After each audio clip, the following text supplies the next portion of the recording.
This is the Unleash Your Purpose podcast. All right, welcome to a special edition of Unleash Your Purpose podcast with your host, Ryan Centers, on my 40th birthday. And if you haven't noticed, we're not in studio anymore. We are on location. It is my 40th with all of my best friends in the world, and we are in Mexico. We are holding very manly cups from my wife to celebrate our 40th, but there is delicious whiskey that this man next to us gave us. It's already gone, and some great cigars. And we are just going, I want you to get to know some of my buddies and maybe some of the wisdom they had. So I'm going to have them introduce themselves and share one of their most embarrassing moments about getting old. I'll go to you, Gary. Here we go. All right, I can talk? Yes, he's okay. We've already prepped him ahead speak. of time. He's a long-winded kid. I'm the long-winded guy. Yes. All right. So if you got a 1.5 his talking, that's no problem. Fast forward, yeah. So I'm Gary Kinder. I'm 36 years old. Met Ryan back when he was still on staff as a pastor, youth pastor at Cornerstone, and got involved Bible study, then planning Anchor Church, and long-time friend. That was already long-winded. Yes, it was. 36 years We old. call him long-winded Gary. 36 years old. I think I might be the youngest in this group, but I always say it's not the years, it's the miles. So I got a lot of miles for 36. Put that on right. Most embarrassing old man moment, getting old, is the moment I realized I started grunting and moaning with routine movements. Yes. In particular, not just getting up from a chair, but sitting down into a chair. I started grunting and moaning. Yes. And that's when I knew I was old. That's absolutely true. And he is the one who got me onto Birkenstocks, so I thank you for that gift. Made fun of you for 10 years, but once you go, right. Birkenstocks. All sandals all the time. All the time. All terrain, all season. I guess that's how you can say you're old, because I wear sandals all the time. I don't care if I'm in the snow. It's in the summer. All right, my turn. Yes, Miguel. Well, DJ Miguelito. Doing a little podcast for Ryan. Shout out if you've seen our podcast. DJ Miguelito, Mike Salceda, Uncle Mike, whatever you want to call me. Me and Ryan have been friends for quite some time now. Our friendship didn't start on a business deal. It started on a coaching deal. We became great friends. Getting old moment for me probably happens every day with my teenage daughter. I start singing a song. She's like, Dad, people don't say that anymore. Or the other day I tried to floss and I realized that was still 10 years ago. So my getting old moment happens every day with my kids. We were shopping with her and I said, hey, I'm just a G. And she's like, what? Yeah. I go gangster. She didn't think I was cool. No, you don't. Yeah, nothing's cool. So teenage daughter, nothing's cool anymore. So that's my getting old moment is every day. My favorite old moment, I was coming here a few days ago and I was doing deadlifts and I was with a class and we were all going to deadlift at the same time. And I looked around and I was waiting for everyone to whip out their weightlifting belts and no one had a belt in sight. And I immediately started sweating excessively, knowing that I was going to throw out my back and I wasn't going to be able to walk for this entire trip. So now you're old and you wait for the moment that you're going to throw out your back from doing workouts that you used to take for granted. So that's one of those for me. I'm Chris Hilton, 42 years old. I've known Ryan since college. I think probably the most embarrassing moments for me is realizing that I am inheriting my dad's characteristics and embracing those, unfortunately. So that's a Which pretty characteristic? Being grumpy? Yeah, being grumpy. Being grumpy and just like things I say, things I do. So Are you like a get off my lawn kind of guy now, or get the hell off my lawn? Yes, sir. How about what's the commercials of You Can't Help Becoming Your Dad? Yeah, 100%. Relate to those progressive commercials. Yeah, that's me. That's me into yep. All right, thank you, Chris. Man, you're you gotta hold your mic a little. Why is your mic so Do you need me to hold your huge? cigar while you talk This into is the mic? not. This I is don't know what not to you. do with You're in this. a sweater and you have a very thick mic. Yeah, I mean, the cardigan is a dead giveaway that I'm at least 40. So He's a little it's chilly. Can you cue perfect. Mr. Rogers music here? Yes, thank you. Kevin Deasy, 40 years old. I've known Ryan since seminary way back in the day. As embarrassing moments, pretty fresh actually.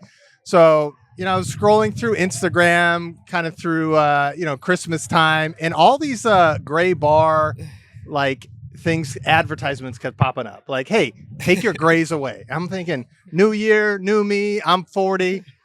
I'm gonna get that. Yeah. For the first 90 days, I religiously use that bar. Oh. Well, guess what, David? If you want to just, zoom in, it doesn't do a single thing. I think it made it worse. And I was duped by Instagram. So there you go. They got me. The fact that they even knew to flag you with that. They ad, knew. They there's knew. something- I was just like, huh. And I would see it, and I was like, I'm going to give this a try. Yeah. So they got me. It's embarrassing now. And now you're probably on their list that they're going to continue to. Yeah, well, He gets free merch for life. yeah, because of this, I stopped using Instagram for the last 30 days. I was Really? like, You're screw gonna you. reset. Yes. I was like, I'm not getting duped again. Yes. You put your phone down and you leave. Yes. You don't have some privacy. Yeah. I was like, you know too much.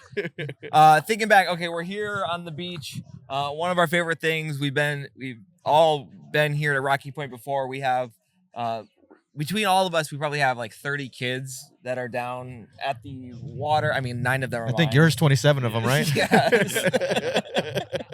Oh yeah, so we have a lot of kids. We love to do dance parties with them, but we all have with our kids. There's definitely moments of failure.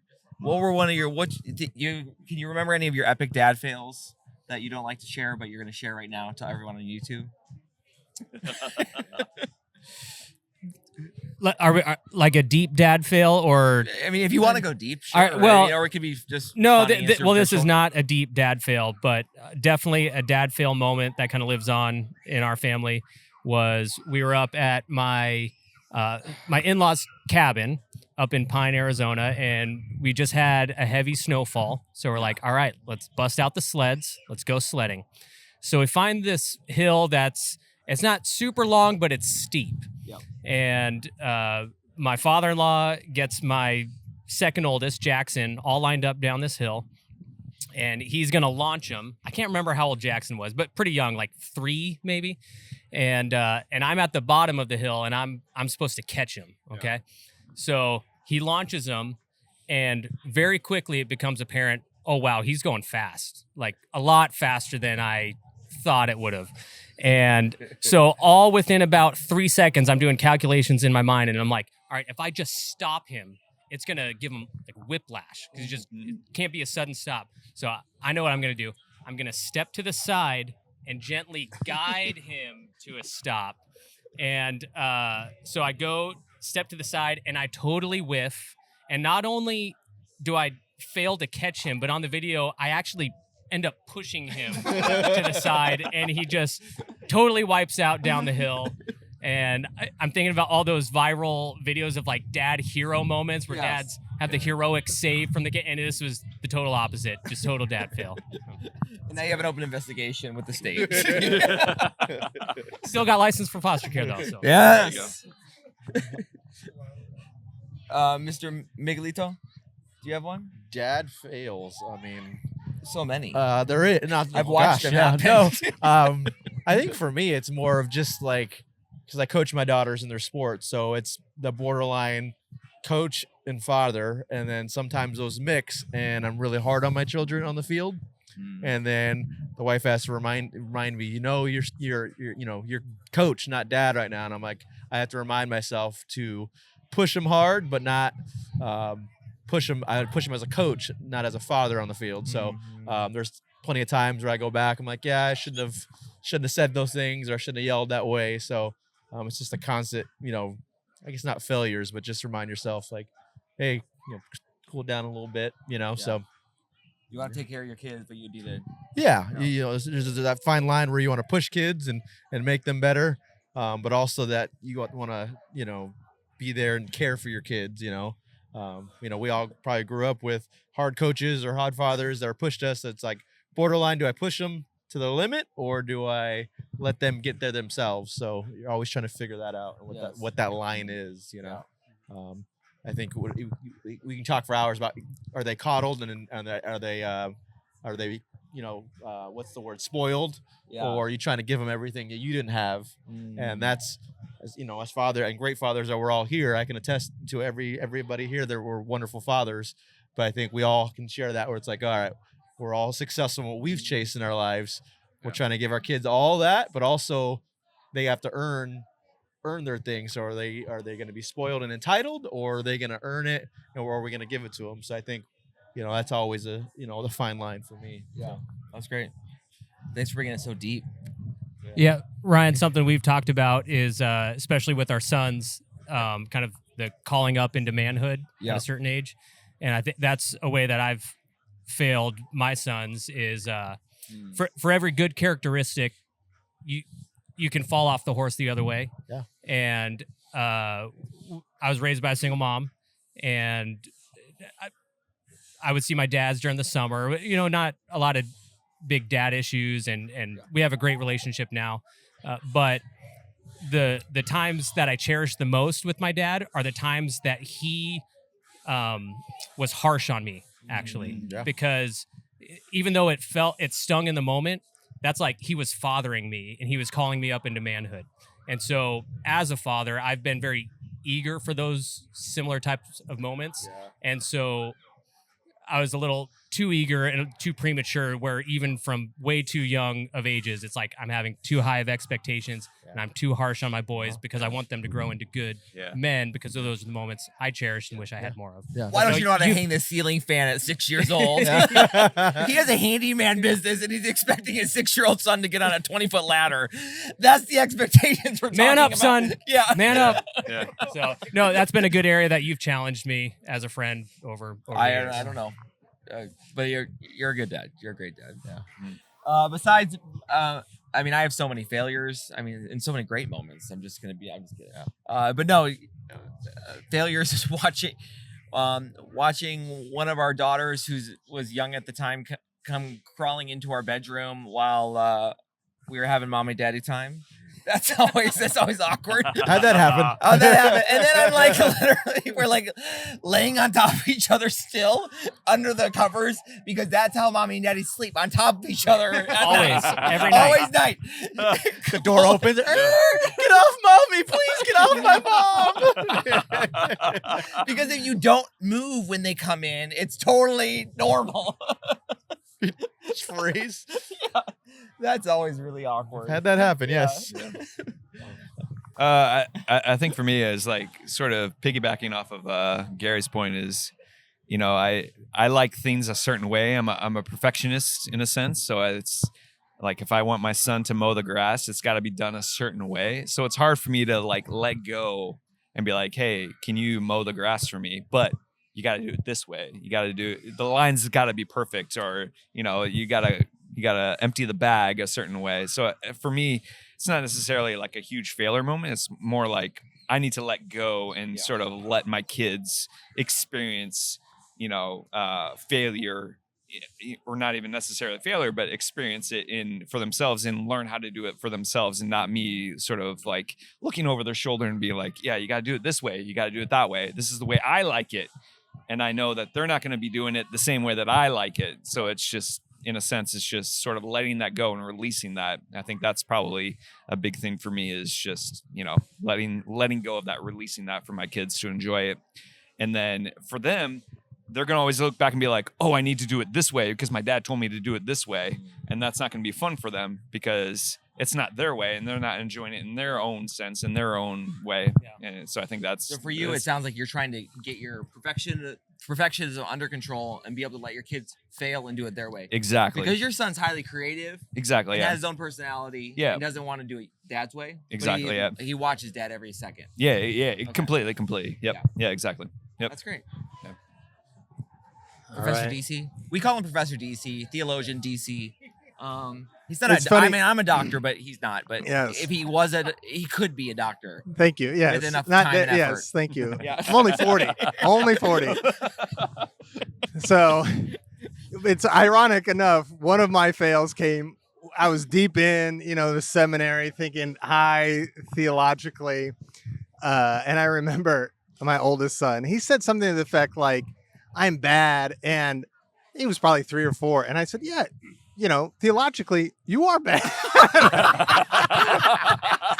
That's accurate. And literally, he just burst into tears. And I said, man, that doesn't translate to a 3 or 4-year-old. That was a point taken. Probably approach theology is separate. Being a dad, nurturing and caring, separate. So yeah, that was a fail that was lighthearted, but also smacked me in the face. I think also just that I'm kind of constantly like, you think of your own father and like, you guys mentioned this, like where are the failures? I think just, even today now, like being present, the distractions that we have. Yeah. And I know that like even with my own dad, like kind of that sense of not feeling like he was totally present. And, so I'm cognitive of that. Like, it's like, I know the impact that can have. And so I try to be, I know I fail on that continuously, but I try to be, more intentional with that. And it's even harder, like when you have everything, you got your phone there. And so that's a continual challenge. Yeah. Because I don't want them to experience like, dad's not engaged or he's not present or he doesn't care or anything like that. So that's an ongoing one that I'm dealing with. But yeah. That's good. Yeah. Hey, fellow purpose-driven leaders. If you're loving what you're hearing, we need your help to keep spreading inspiration so others can unleash their purpose too. If you're finding value in our discussions about purpose, entrepreneurship, faith, and family, here's how you can support us. First off, hit that subscribe button right now to make sure you never miss an episode. By subscribing, you'll get notified every time we release a new podcast packed with wisdom and encouragement. Next, take a moment to share this episode with your friends, family, and followers. Whether it's a text message, a post, or a shout out, your recommendation helps us reach more people who are seeking inspiration on their journey. And finally, if you've been enjoying our podcast, we'd be incredibly grateful if you could leave us a review on your favorite podcast platform. Your reviews not only motivate us to keep creating great content, but they also help others discover our show and join our purpose-driven community. So let's keep the momentum going. Subscribe, share, and review the Unleash Your Purpose podcast today, and together, let's make a positive impact on the world, one listener at a time. Now let's dive back into today's episode. One last serious question, and we can just shoot the breeze, or if we have time. You're looking back at you're looking back 20 years ago. Okay, what do you need me to? Do you need some more whiskey? Yeah, I know it does. If the more grays, the more whiskey. That's kind of the rule of this group. And the shorter the shorts become, the more whiskey is needed. That's true. The more thigh. Yeah. So it's this general side needs a lot more than other side.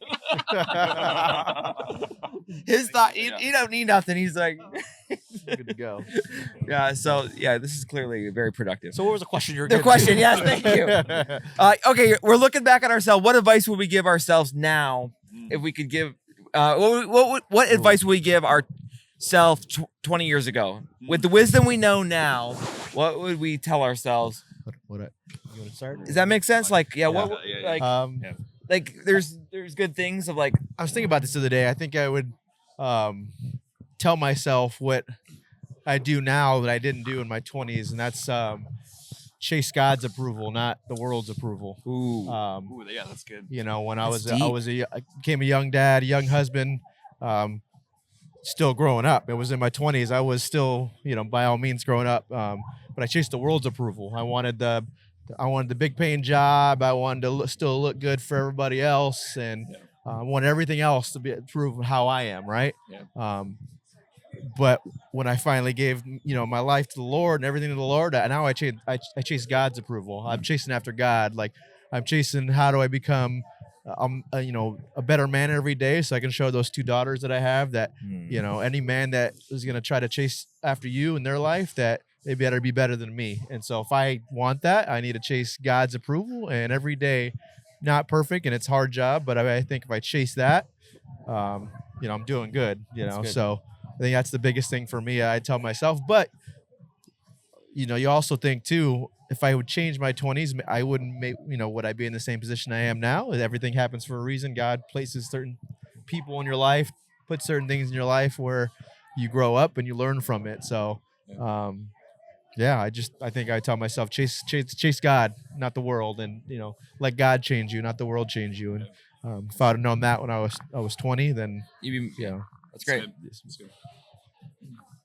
Who else? I think for me, I would probably tell myself to wear a condom. No, I'm joking. Smart. Did they have those in 1984? Yeah. What were you calling? No, sheep's wool. That's why. It's just sheepskin. Yeah. No. I think from what I've heard, this latest Gen Z does need to hear that. I hear that's a trend that's going away. Yeah, Gen Z doesn't like condoms. They They also don't have They gotta be sex as gluten-free much or something, yeah. right? The They're young guys gluten that get free. hired in my You department. don't have sex when you're in your mom's basement and you're playing video games. I'm sorry. no. It's tough to find someone out there. I think to be real, I think it's just to live more in the moment for me. I don't live in the moment enough, and I think in my 20s I would love to tell myself to live in the moment, enjoy what you have, because it's fast to come and fast to go, and I've noticed this with my kids. The older they get, the faster time goes.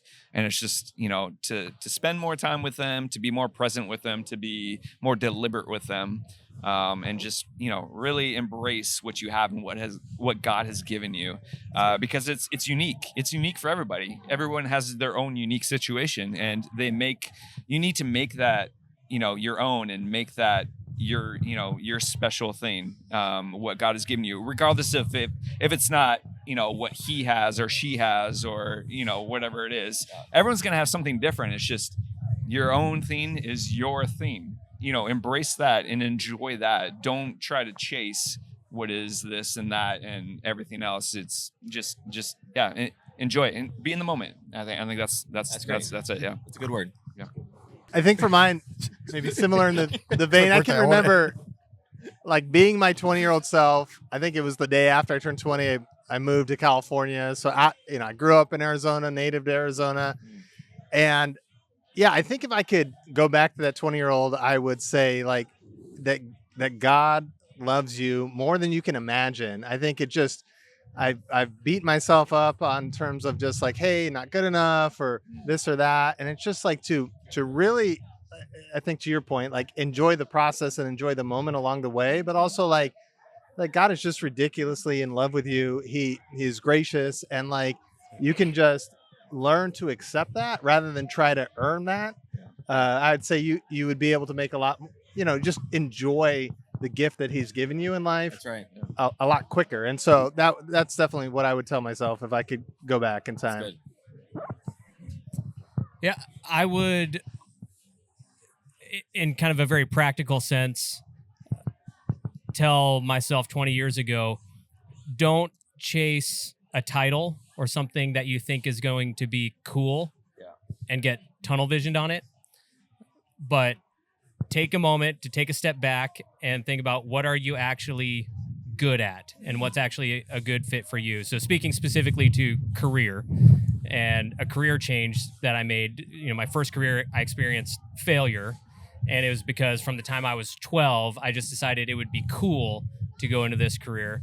And it ended up being a failure. And I kind of had to reset myself, which there's been good that's come from that. God can redeem anything, right? But it definitely, my priority in a career didn't align with my wife and what she wanted out of our life. And that was a point of contention early in our marriage. And I think that was God trying to speak to me at the time, and I kind of ignored it and had to experience some pain because of it. So, don't get caught up in titles. Don't get caught up in prestige.